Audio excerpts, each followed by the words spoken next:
Okay, checking YouTube audio at 1 2 3 4. Hey, hey.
Okay, good evening, everybody.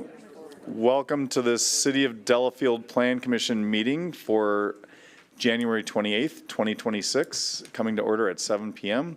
Please join me in the Pledge of Allegiance.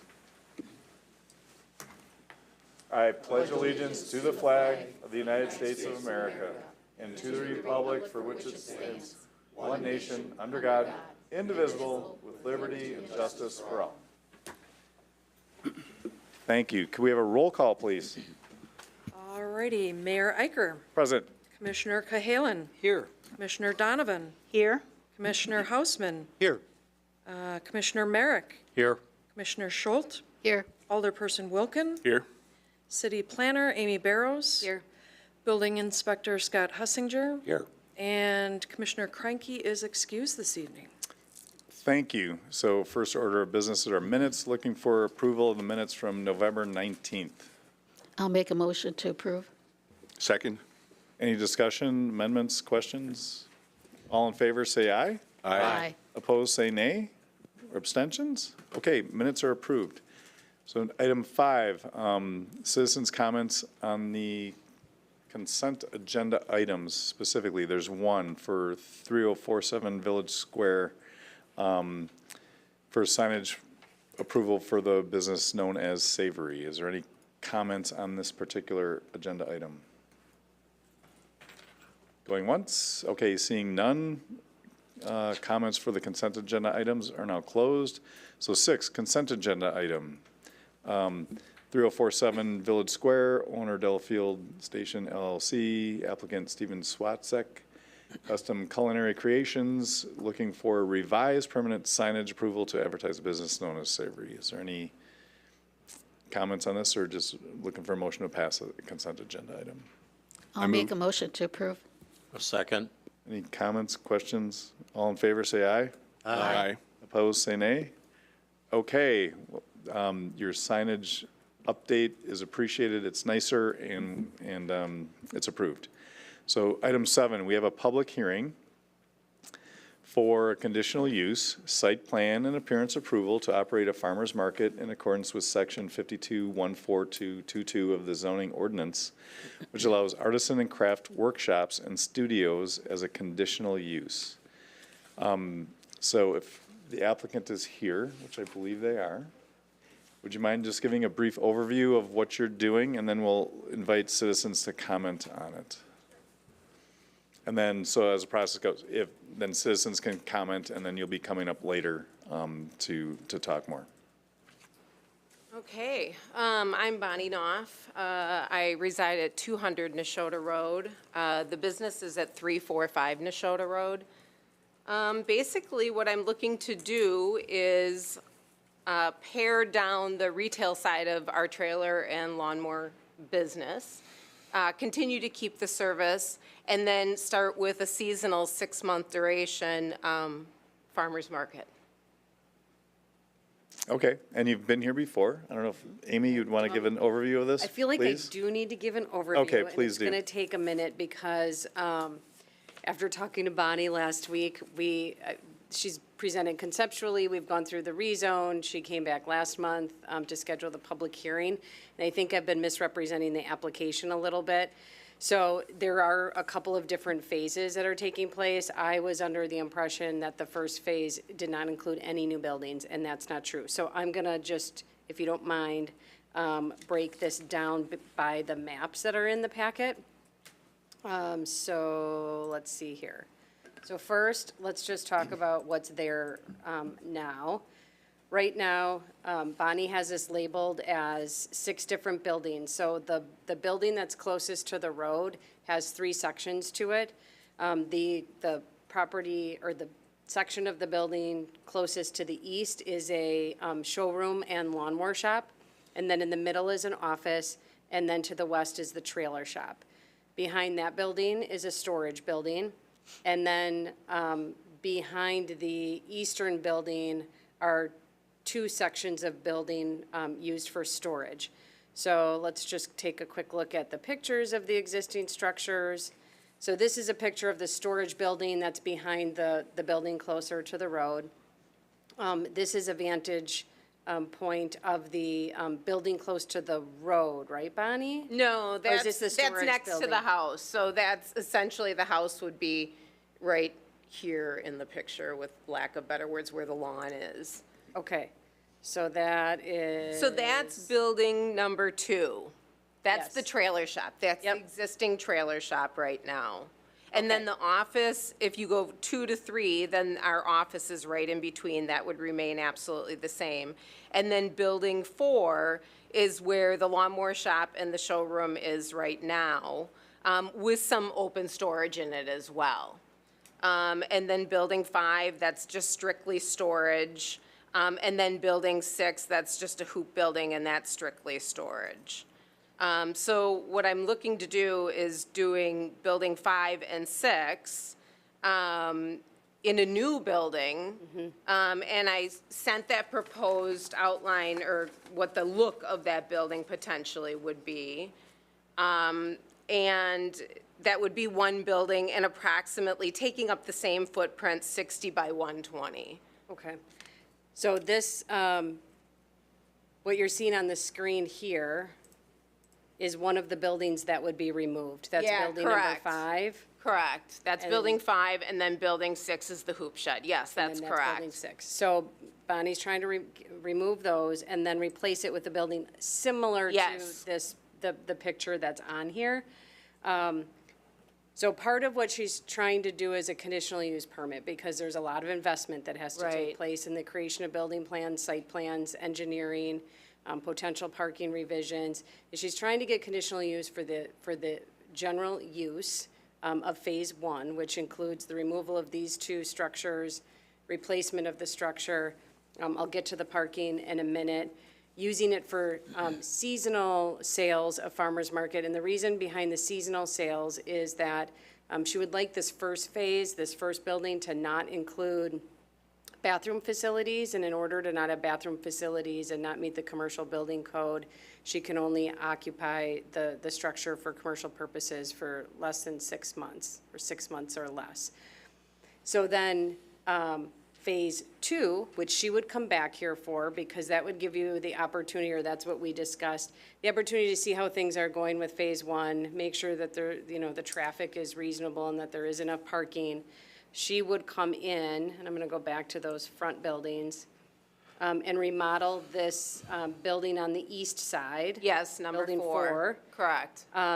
Improve the facade, remodel the interior, and put in permanent bathrooms, bring that building up to commercial code, and that's where she would have permanent vendors. Yes. With more beverage, food potential sales. Yes. And then the temporary vendors setting up, Yeah, that would be in the farmer's market. That would be in in the 5 and back. 6, potentially that new building, yes. and then the office would say the same, and so would the building to the west, but the lawn equipment would go into the back where the. In that number storage 1 is. building for the storage, yes, correct. The newest building, yeah, on the property. Does that all make sense? Okay, then the parking lot, what's happening with the parking lot is there's kind of 2 sections to it. It's a backwards L. She's gonna reduce the amount of trailer lawnmower storage, and that's all gonna be pushed to the back of the parking lot. And then the farmer's market parking would be toward Neshota Road. Correct.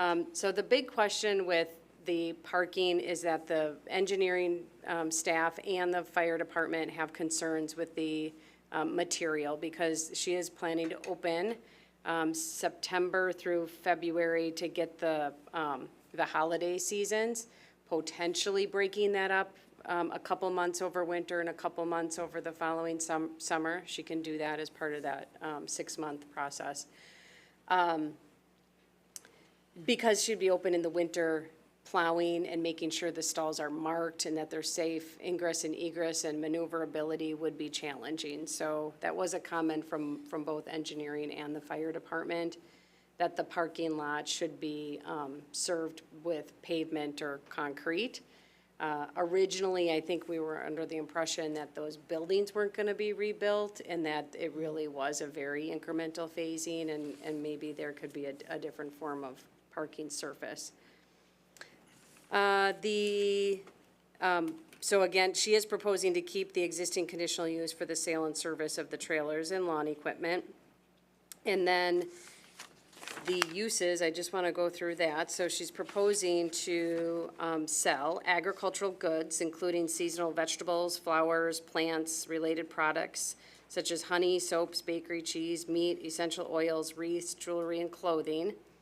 And then she would set up the market on Wednesdays from 10 to 3, and then be open Thursdays and Fridays from 10 to 5, and on Saturdays from 10 to 4, and be closed Sundays, Mondays, and Tuesdays. And then she would also potentially like to have up to 4 food trucks on site one Saturday per month. Setup would begin at 9 a.m. They would have to leave the site by 4:30, and they would be located on the north side of the new market building, so kind of hidden in the back of all of the structures. And then those food trucks would have to be removed every day. They actually are required to anyway by code, but she is also proposing that. And then she's not asking for phase 2 yet, but phase 2, once it does come, then she would, oh, and I should go back, because there's also portalettes being proposed in between the lawnmower equipment shop and the new building. So this is a little confusing because the new building is not showing up on the site plan. It's the existing buildings, but it'll be tucked between the two. She's proposing 3 units with wash stations, and then with phase 2, once the bathrooms are in, those portalettes would go. And then she may ask for some music at that time, but again, she would have to come back in. There would be another public hearing. Neighbors within 300 feet would be individually notified. And that may also include the building and implementation of gardens and U-Pick events and a little bit more extensive activity. She is asking to use the same sign that's out there now. It may partially be in the right-of-way of Nashotah Road. That'll have to get shown on a site plan. It does already exist, but she would like to change the face of that to include her operations along with the existing operations. There are no, correct me if I'm wrong, Bonnie, at this time, any proposal for exterior lighting or change in landscaping, but if there is, and you might want to see some landscaping, and depending on her hours, and if it's in the winter and it gets dark out, some lighting. The way that and we can get into this when we get to the discussion and action, but she would have to come back. This would give her the ability to move forward, know that she can have the farmer's market, but before she can begin any operations at all, she would need to come back for a site plan appearance review and a business plan of operation and show everything. The new building in detail, the parking area in detail, the use specifically, the number of vendors, how they're gonna be laid out inside the building, hours of operation again, lighting, landscaping, the actual sign, face change will need to be shown. So you're gonna get all of the details at some point, unless you think it's necessary for her to provide those details at this time as part of the conditional use permit application. So what am I missing? Oh, and then right now, there are 3 entrances into the site, and she is going to barricade the easternmost entrance during farmers market events with a fence. The fence is shown in the packet, because the 2 entrance exits on the west side are safer than the entrance on the east side. So we're just trying to have the traffic come in at the safest location. And then I would say if she does have to pave the parking lot, right now the parking lot is pretty close to the road and to the east lot line. It may just be in the city's best interest to have her move it slightly so that it meets the 10-foot setback from a residential property, get off of the road so that we can put some landscaping on both sides. There is some landscape screening on the west and east sides of the property, but this would just help beautify that as well. That's Anything else? very good, very granular. I know we've been dealing with this for a little bit, and I know you've had a lot of interaction with Bonnie. Is there anything you'd like to add to that, Bonnie, before we hear the citizens' comments on this? That's it, yeah. Okay, because you'll be back up for discussion in this in a bit. So based on that, looking for citizens' comments on this public hearing for this proposal? Yes, Mary? And also, too, the signs were placed out in front of this property for the past couple weeks. Anyone driving by, so neighbors were aware that there was a public hearing going on for this property. Nice. Thank you. My name is Mary Daniel, and I live here in Delafield at 309 Wisconsin Avenue. I've watched this plan evolve. I'm excited because I see the tradition of farming that was there with Bonnie's parents. They had pigs and chickens. And I see this as preserving a little bit of the rural farmland type thing that we like to see. And I'm speaking for Bonnie's parents. They're very particular, and they want to preserve that type of thing, and Bonnie carries on that tradition. And it'll be nice to have another farmer's market, one a little bit later in the fall, and maybe see some artwork, artisan breads, and a great patch of zinnias that I know is going to explode out there. So, as I said, I've watched it evolve, and a lot of careful planning has gone into this. And preserving farmlands is always close to this farmer's daughter, so thank you. Okay, thank you, Mary. Anyone else wish to comment on this public hearing?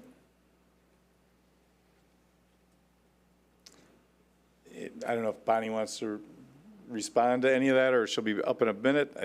It seemed favorable, so I don't know that you would.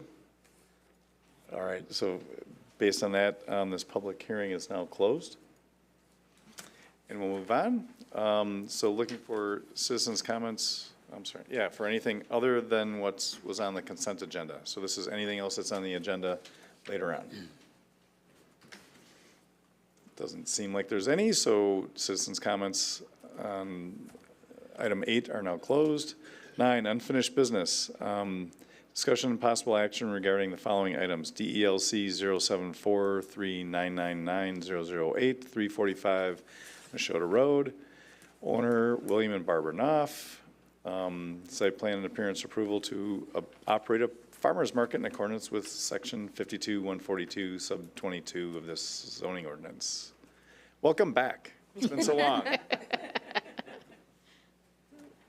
So, Okay, I said it all during the public hearing. I just want to make sure that anyone here listening gets the full lowdown as part of that hearing process. But I do have several recommended conditions, unless you have any questions before we get into potential conditions. would you like to ask the applicant any questions before Amy goes into anything? Okay. Okay. And Bonnie, you read these conditions, right? Okay, so Bonnie has already read the conditions. Please turn your mic on. Beg your pardon. Thank you. So I just want to go through them. If you think of anything, let me know when I'm done here. And I'm going to paraphrase, hoping you read these. Otherwise, it'll take me all night.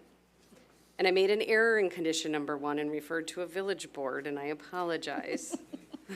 We're much better than a village. I have to put a swivel on my head once in a while working for a village and a city. Okay. The conditional use permit is limited to Phase 1 improvements only, including the seasonal use of a reconstructed building that will replace buildings 5 and 6 for a seasonal farmers market. The applicant shall present an annual update of operations to Plan Commission.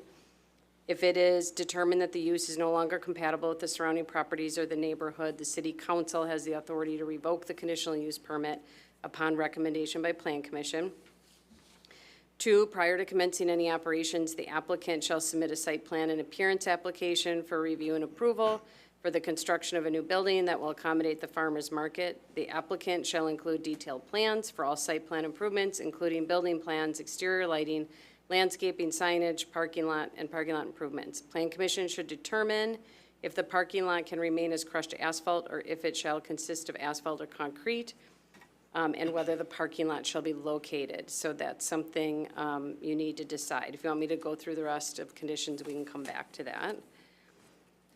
Prior to commencing any operations, the applicant shall submit a business plan of operation application for review and approval that details the specific time frame for seasonal use, hours of operation, number of employees, number of potential vendors, interior layout of vendor space, specific location and layout of food and beverage trucks and trailers, specific location and layout of porta-johns, and any other relevant business operational details.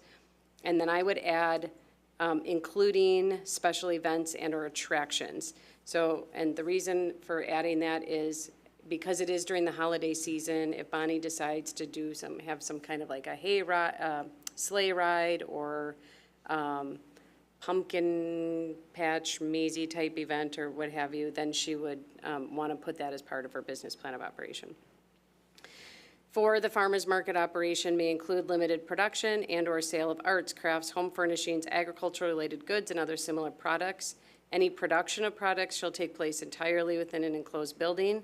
The applicant has indicated that sales will consist of seasonal vegetables, flowers, plants, honey, soaps, bakery, cheese, meat, essential oils, wreaths, jewelry, clothing, and related products.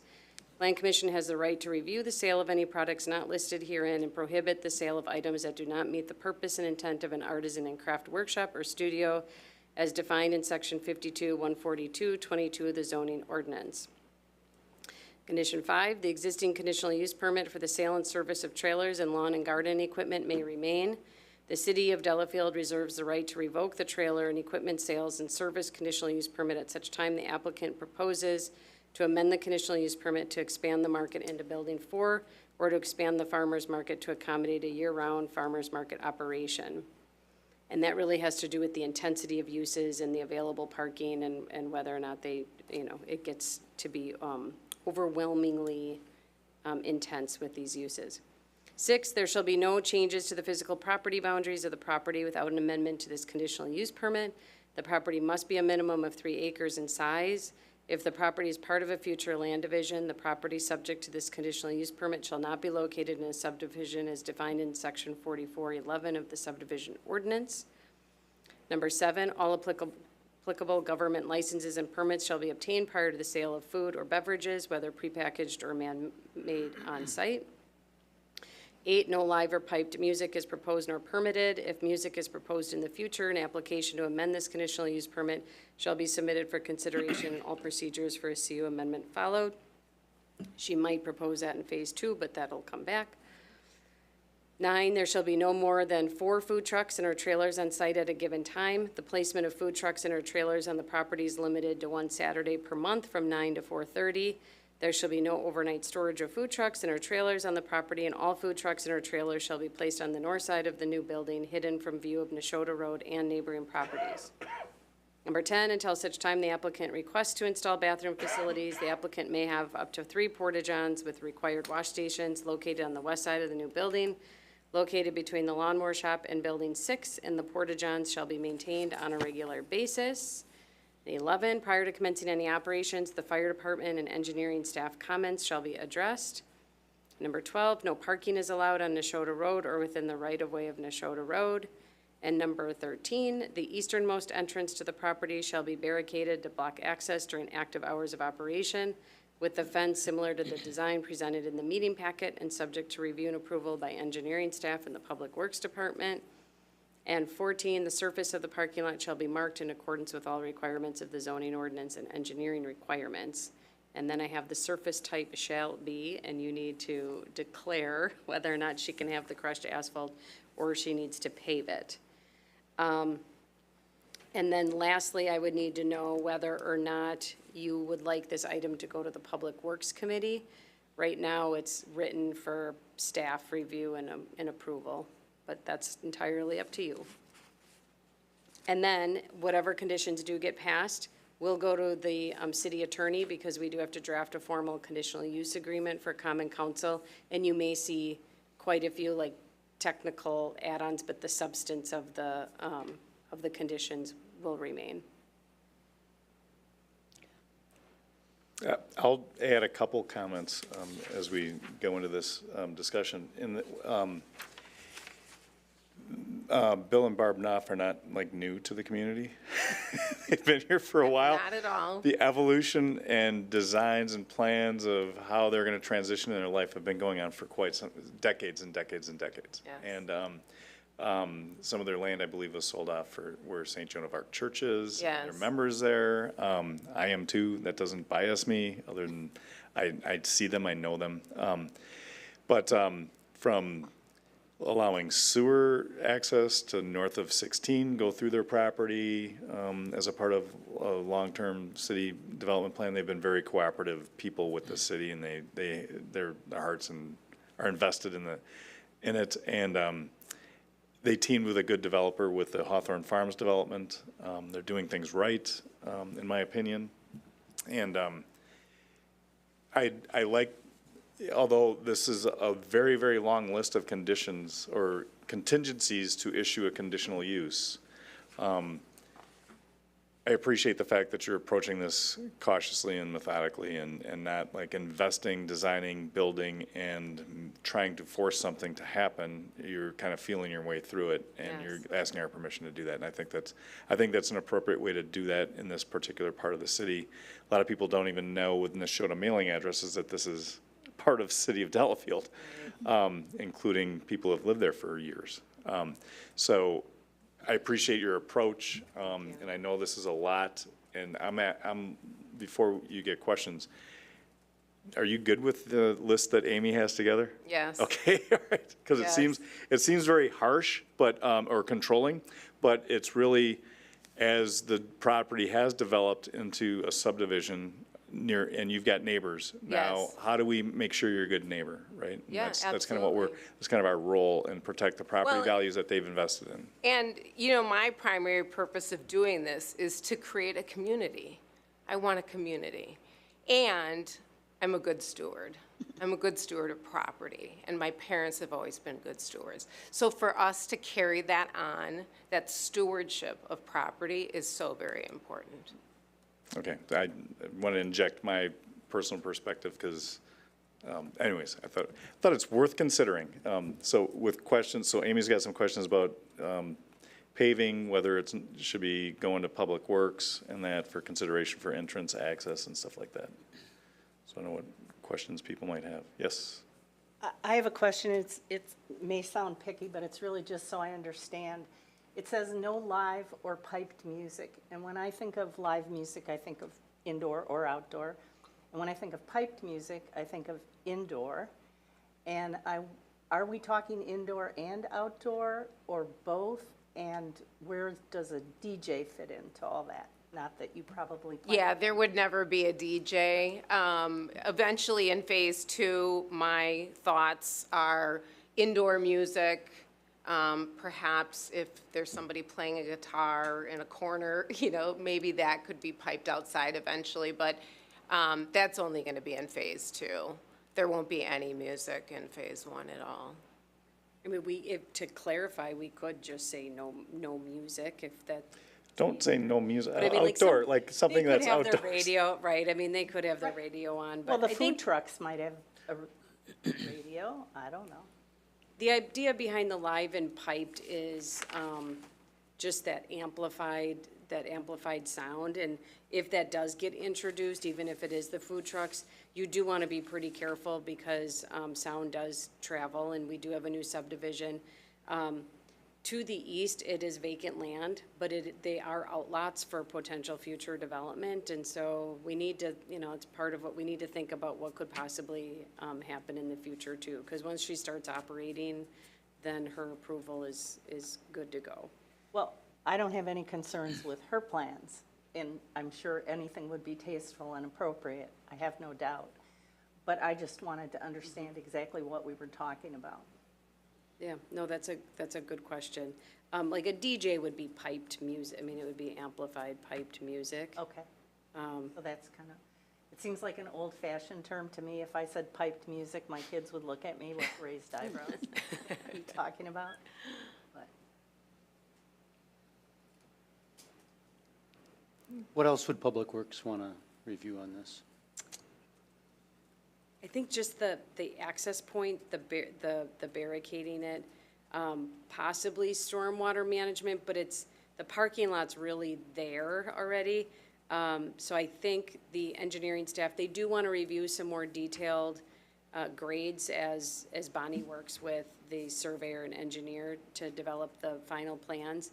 They may need to require a little bit of grading in order to accommodate drainage, but they don't think they'll require stormwater facilities because that area is already impervious. So it would really just be the barricade. Right now, the way the conditions are written, Public Works staff and engineering staff would have to review and approve it.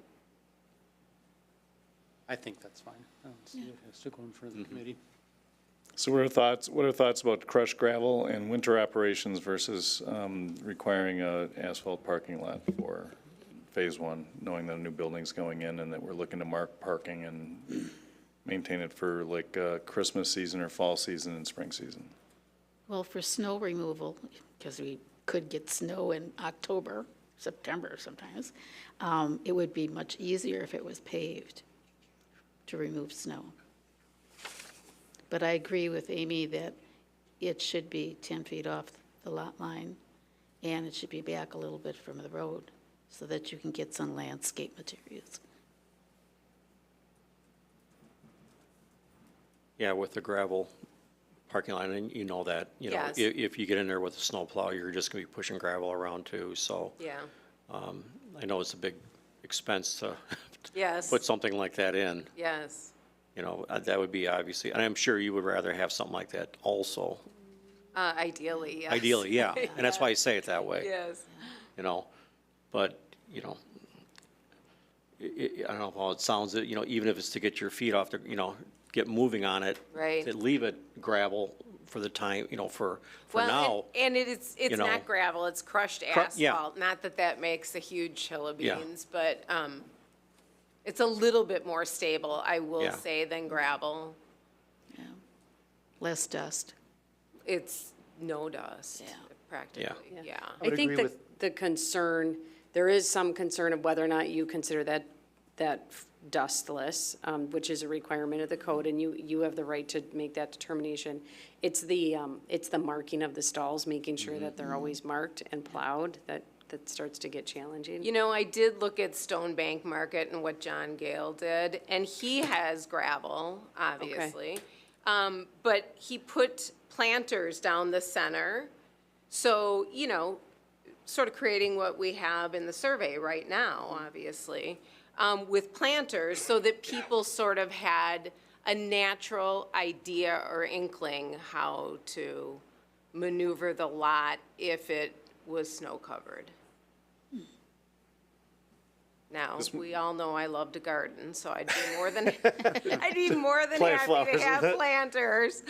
So that might be something to consider deferring contingent on Public Works approval is how this is to be marked with what kind of landmarks and what kind of infrastructure, and also the entrance and exits based on it, because the eastern exit is kind of a blind hill. And if there is for people that are familiar with the area, it's not a big deal, but for people that might be trying to find it for an Yes. event, I think the fencing that you propose is nice, and, but I think Public Works would be a decent step to take for both the material of the lot and, the type of marking. You know, they're a pretty solid group, as we all know. So that's my recommendation, for a motion, is to include that as part of it, maybe deferring the decision on, the materials based on Public Works approval. Can we, I don't know if this is protocol, but can we recommend at least, because I kind of follow what Ed said. I understand if it gets busy in winter, you want the parking lot marked. I also understand that's a big investment to make it up front when we're not even to phase two. So I think, I understand what you're saying, Tim, but can we make the recommendation, Public Works reviews it with a suggestion that they look at? Of course. Okay. You good with that, Amy? Mm-hmm. All right. Okay, so here's what you want to do. I'm assuming that, based on what I'm hearing, that you want to recommend approval of the conditional use. Yes. So someone should make a motion to recommend approval of the conditional use, subject to the following conditions being met with attorney review. And then you can say, as specified in the staff report, including condition number 3, that the business plan of operation shall include special events and attractions. And clarifying condition 14 to state that the surface of the parking lot shall be marked in accordance with all requirements of the zoning ordinance and engineering requirements, and markings, the surface type and markings and access shall be reviewed by Public Works Committee with a suggestion of, Enforcing in phase 2? okay. Well said, so moved. Well, so, hold on. They, engineering and the fire department, they do want this marked, so as part of phase 1, like, because right now there's no organization to the parking. So at a minimum, like Bonnie should come in and show how she's going to put in the planters. That should be part of phase, So when you say marked, planting, the planters that she described could be considered as marked. yeah, well, Okay. I don't know, but that's Okay. what Public Works would look at. Again, What you could say is a suggestion to leave the parking lot as crushed asphalt until phase 2 and then let Public Works manage the rest, I would think would be maybe Yes. the easiest way to do it. what you said, Amy. Do you have that? I thought my so moved was good. Come on, Sherry. We're confident that that is captured. That's the Good. motion. Is there a So second? moved. Who made the motion, I Mike? moved. Or did you? I moved, he seconded. All right, Mike and Dan. All right, is there any more discussion on this? All those in favor say aye. Aye. Opposed, say nay. Or abstentions? All right, thank you. Motion passes. Thank you. Get to work. Okay. Item 10, new business. DELC 0793-014-023, 615 North Genesee Road. Owner Hendricks Commercial Properties. Applicant Nitin Kadam requests business plan of operation and permanent signage to approve and advertise a business known as Dexafit. Is the applicant here? Representative of the applicant? Sign person? I'll, I'm here on behalf. There you go. Perfect. All right. Why don't you give your name and address, please? Okay. You're on. It's on. Okay, my name is Bailey Zagrodnik. I'm here on behalf of Fast Signs, Logan Zagrodnik, Lori Dominiak. I actually don't reside here, but An 11 address works. South Open Gate Court, Oconomowoc, Wisconsin. Get that? 1180 South Open Gate Court, Oconomowoc, Wisconsin. All right, Amy, overview, okay, please. so Mike, if you can just put on the screen, the only reason why this is not on the consent agenda normally would be, the business is, I think you could see in the packet, they provide testing assessments for individuals to understand their body composition, metabolic health, and physical performance. And this is located just next to Great Harvest Bread. But I did want to put the sign on just because they do have external lights that are going to point upward. And the city's ordinance for the downtown design district does say that they prefer lighting to be either ground lighting or mounted arm lighting. You wouldn't have ground lighting on this site, but several of those tenants do have the gooseneck lighting.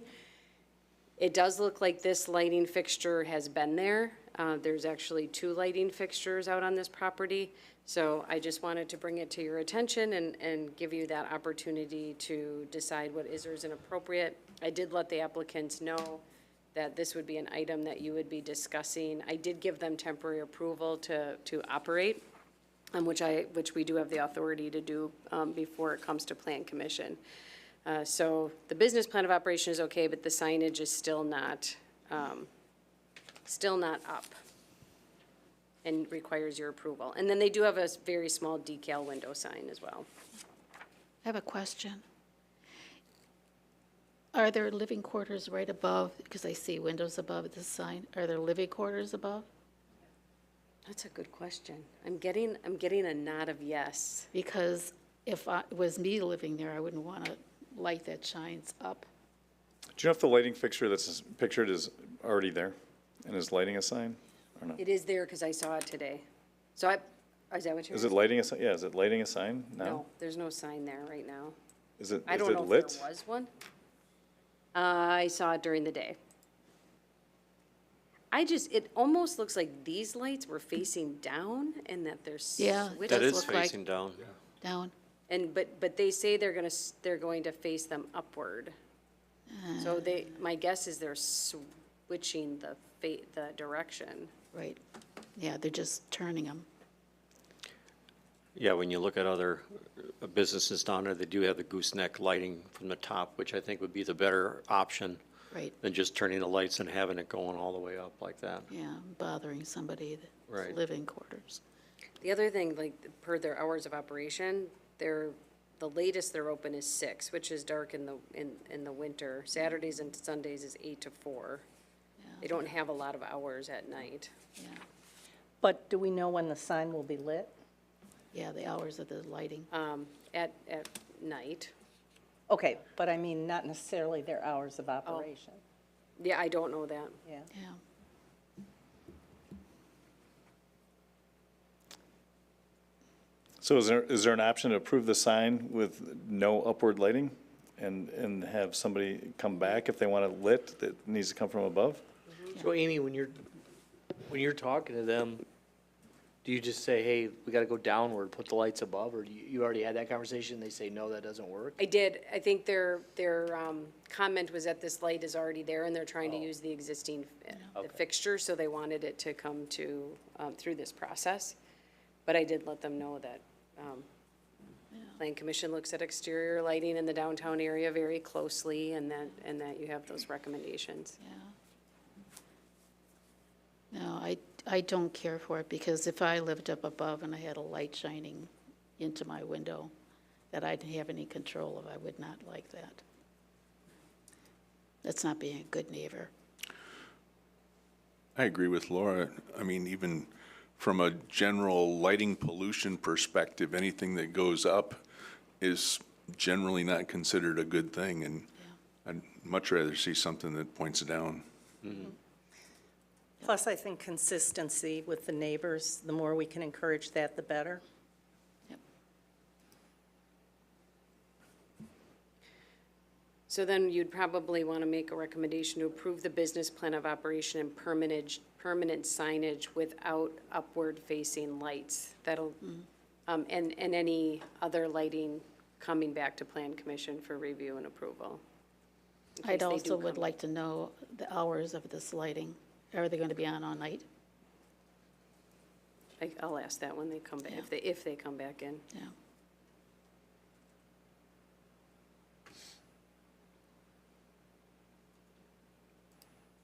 So who wants to make that motion? I would so move. You have that captured?